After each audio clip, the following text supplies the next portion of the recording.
didn't matter. He ended up loading up all of his stuff in his truck and ended up at her doorstep, wanting to get married, ready to go all in.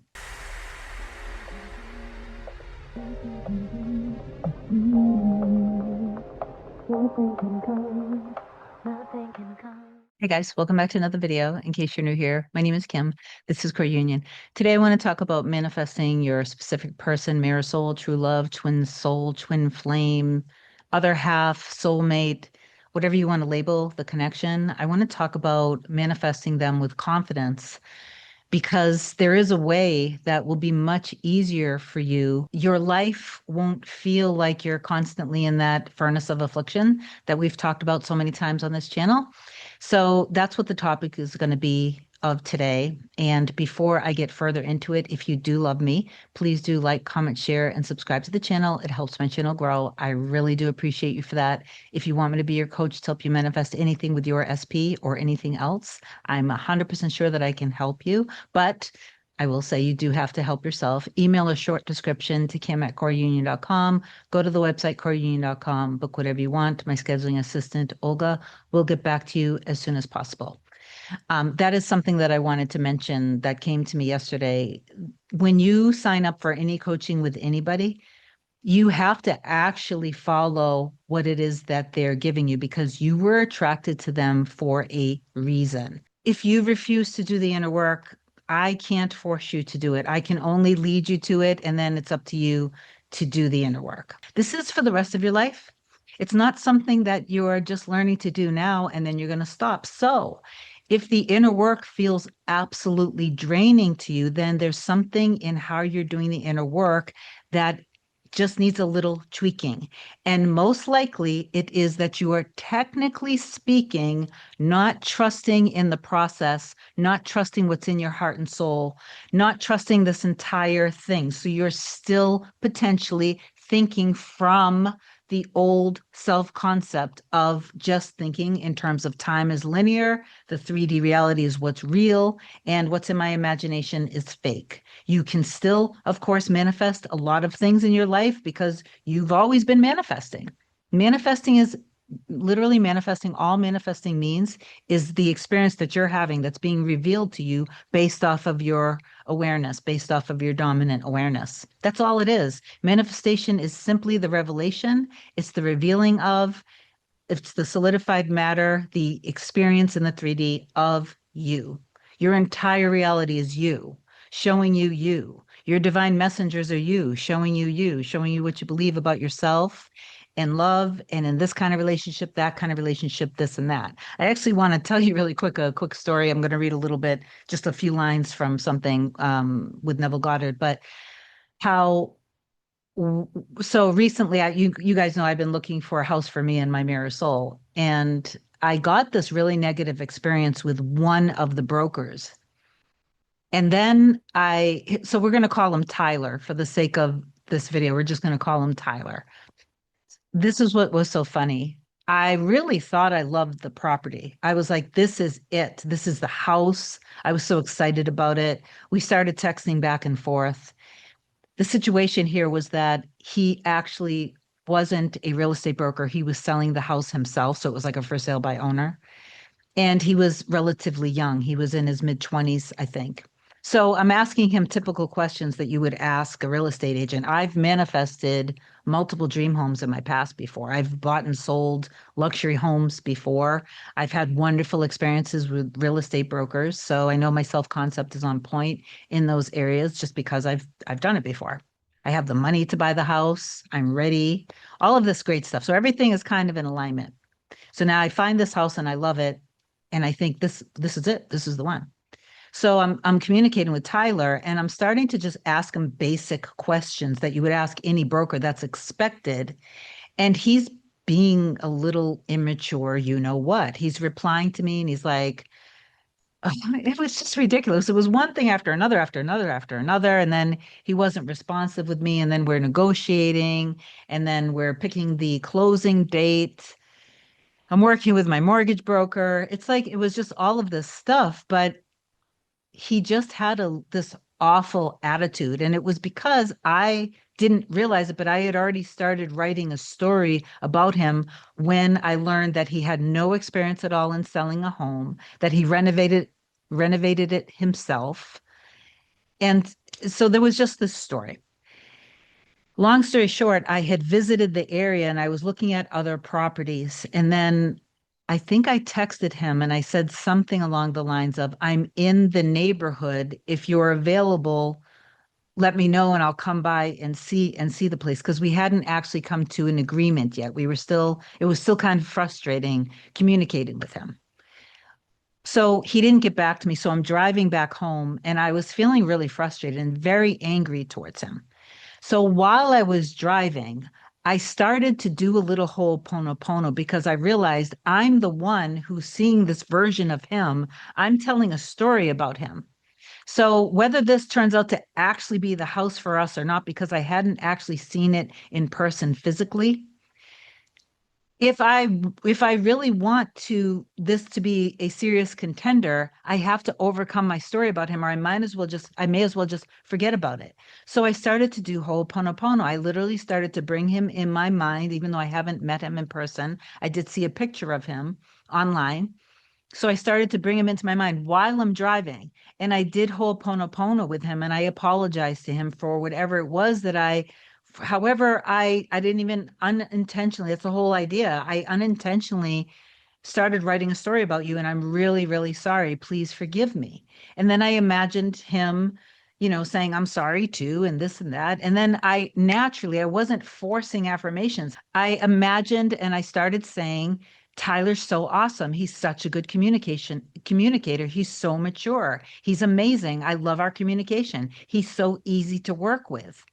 And I was just naturally doing that. And by the time I got back in the city where I live, so that's an hour and a half drive, or maybe it was an hour, 40-hour, 50-minute drive, I'm not sure. But by the time I got back, I looked down at my cell phone and he texted and he basically said, I'm sorry, I haven't meant to be distant. If you want, I could meet you now.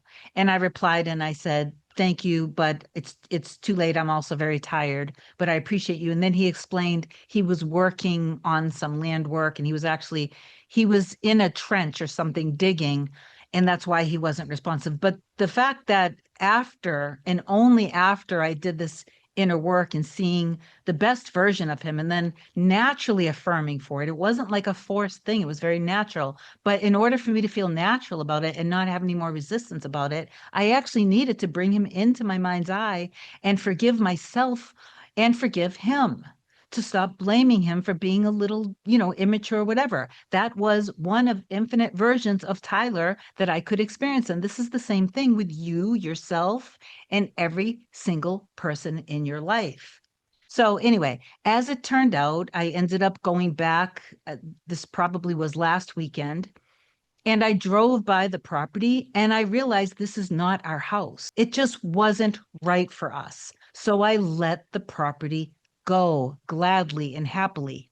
And what's amazing is after I let the property go and I just said it goes to the person who it belongs to, but it doesn't belong to us. This isn't my house. I swear and I let him know within just a couple days, he went under agreement with somebody else. And that's a beautiful thing. The reason why I wanted to bring that up was then what happened was I made sure that any and every broker that I've contacted with all the different properties that I've been inquiring about, I make sure that before I even reach out to anybody, that I actually kind of go into the communication before it even happens. So I imagine, and even after, I imagine basically everybody being really supportive and patient and giving me the information that I need and not trying to push me to buy something, but allowing me to, do whatever it is I have to do. And that they're really very polite and that we have good communication. And I can tell you that because I do that in advance, I've been getting the most wonderful real estate brokers that are so kind and so supportive and very informative. If I wasn't doing that inner work, and I kept this story around what happened with Tyler, I could guarantee you that because of that experience, I would have ended up projecting that onto every single broker that I reach out to. But I know better. So I wanted to read this here, and then I want to talk a little bit about a client who manifested being engaged with her specific person to get married. My mystical experiences have convinced me that there is no way to bring about the outer perfection we seek other than by the transformation of ourselves. As soon as we succeed in transforming ourselves, the world will melt magically before our eyes and reshape itself in harmony with that which our transformation affirms. Yesterday, I was watching a couple videos, and one of my older videos actually came on, and I decided to watch it. And it was a previous video to the time where my client actually manifested her mirror soul coming back and wanting to literally show up with a truck, his belongings, and wanting to get married. He came back in, he confessed his love, he explained that he does want her and only her, and that he felt bad and he felt horrible for the position that he put himself in. Then they were getting back together and he left again. And a lot of you guys would judge that. A lot of you guys would judge that because you're so judgmental with yourselves. And so when you're impatient and judgmental with yourself, then you tend to be very impatient and judgmental with others. But you're not recognizing the oneness of everything, and that when you go within and you transform yourself, then every single thing and every single one, your entire reality melts into that version of life. It's not that you're controlling people like they're puppets. Your entire reality is you. Your entire reality is your consciousness, just constantly bringing you back to yourself so you can transform within, forgive yourself, forgive others, and allow yourself to just be loved, be wealthy, be secure, feel strong, feel peaceful. That's what it's all about. It's coming back to yourself. It's getting back in union with yourself and the God within, and then allowing yourself to experience the highest and best of everyone in your reality. That is what this is all about. It's all about love. It's literally all about love because love transforms everything. So he left again. And then, like I said, you guys would probably look at that and think that was a failure. It wasn't a failure. It was just for her to go within and release more. That's all that it was. So she did. And now this time she ended up really looking at, instead of, so she detached it from him completely. She started to live her life. She started to deeply, deeply, truly love herself, do things that made her feel good. Truly, not and authentically, not just doing what she thought she should be doing that people do. What did she actually want to do? So truly loving herself and putting herself first and forgiving and doing ho'oponopono and releasing and letting go. And then recognizing that this has nothing to do with him and mirroring the emotion. What is being shown to me that I'm being rejected, that I'm not a priority? What are they mirroring? So mirror the emotion instead. Put your person in the highest and best state that you can think about. Think the highest and best of them. If you keep blaming your person, then if you're blaming your person, how is it that you're thinking about your person? You couldn't be thinking about your person in the most loving, transformative, and unconditional way. And you're certainly not thinking of those things within yourself either. So after she did the inner work, he did end up coming back. So he moved far, far away. It didn't matter. He ended up loading up all of his stuff in his truck and ended up at her doorstep, wanting to get married, ready to go all in. So don't be so stuck on when you hear success stories. Don't be judgmental with them. Don't be judgmental and picking apart people's success stories either, because I read that in the comments and I'm like, what are you thinking? You don't even know how to leverage your own power. So how dare you even think about judging anyone else? I usually end up blocking and deleting those people anyway. You're not changing your specific person. You and your specific person are literally already one. In your personal reality, the people who are in your reality are meant for you. When you transform yourself, then everyone, all of your perfect divine messengers in your reality are totally transformed. It's the same with you and your mirror soul, your true love, twin soul, twin flame, soulmate, whatever it is. They already chose you. You already chose them. You guys chose each other before you met in this lifetime.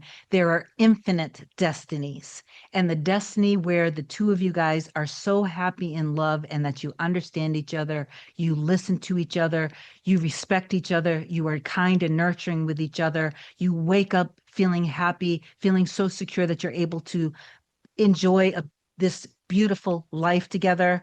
You love doing all of the same things. You guys are compatible. You are each other's best friends, incredible lovers. You're always in sync with each other and each other's needs. That end exists, that destiny exists, or you wouldn't be able to feel it. Okay. So claim it down below, affirm down below. I know that me and my mirror soul are meant to be, and reach out to me if you need me. I love you so much. Have an amazing day. Bye.